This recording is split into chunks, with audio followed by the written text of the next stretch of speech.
Hi, this is a short video looking at Nuke when you first run it, just trying to understand what all the different panels are there for. Okay, so when you first launch Nuke, you'll see on your left hand side here, you've got your nodes toolbar.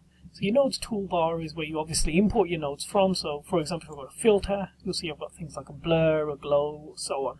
Anything that I might want to apply. I've got a transform here that will allow me to sort of adjust the position of something on screen, but I can also mirror it or do anything else. So this is sort of where you find all the effects that you might be thinking about, for example, as nodes, but also nodes that allow you to import things in or so on. So everything is based off a node, not just effects, but like I said, even if you want to bring something in, you bring it in as a node.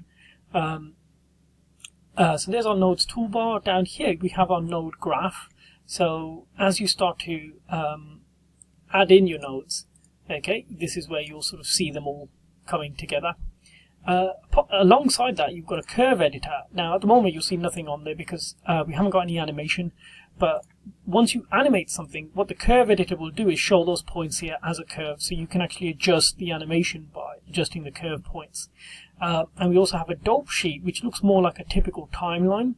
And on the left here, if you had any animation again, you would have the properties that you're animating, whether it be like X, Y, or anything else. So you'd see the name here, and then you'd see keyframes going along. So you could really adjust the timing of the keyframes. That's kind of what that's for. Most of the time, we're generally working in the node graph, though. And above that, we've got our viewer, and obviously, so a viewer allows us to watch whatever we do back.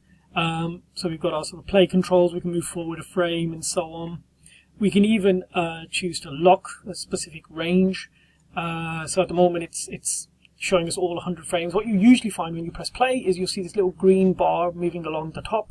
So it's trying to cache the pictures, and then what it'll do is once it's run through once, so it won't really play it in real time the first time, but once it's done it once, you'll see the green bar along the top, then it can play it in real time.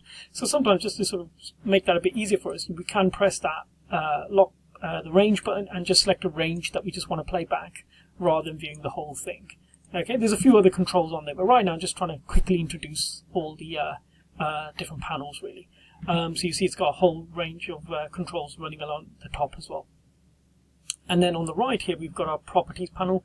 So every time you import an effect or as a node into here, so if you put the blur back in, you'll see the properties for that blur appear along the side. So if I add in any other node, now by the way, you might be noticing these nodes are just popping in. I'm just using the shortcut keys at this point just to do this. B for blur, P for roto paint, but I could find them along here. But you'll see this is the roto paint properties. There's our blur properties. So the more nodes I introduce, the more sort of panels I get along here. How many panels I can have open at one time is based on that number right there. So it says max panels 10. I can change that to be whatever I want, after which point it won't be able to show me any more panels at any one time. That's not really a problem. We can close any one panel we want to just by clicking the X, and that's sort of closed up. Or if we've got, let's add another panel in there as well. If we've got multiple panels open, we just want to clear the whole space out, you can just press the X at the top of the properties and that'll close every panel. By the way as well, some panels may put some graphics up on your viewer. So for example with the transform, when that's up, you can see you've got these transform properties. So you don't have to just rotate or scale or do anything else by just changing these controls. You can do it visually. So while you're over here, you can start to rotate a graphic or so on, or scale it down. But the problem is sometimes once you've done that, you don't want to see this sort of crosshair control in the center, and that's fine. You have to just close that down, and that's the same for a lot of other panels, trackers and so on.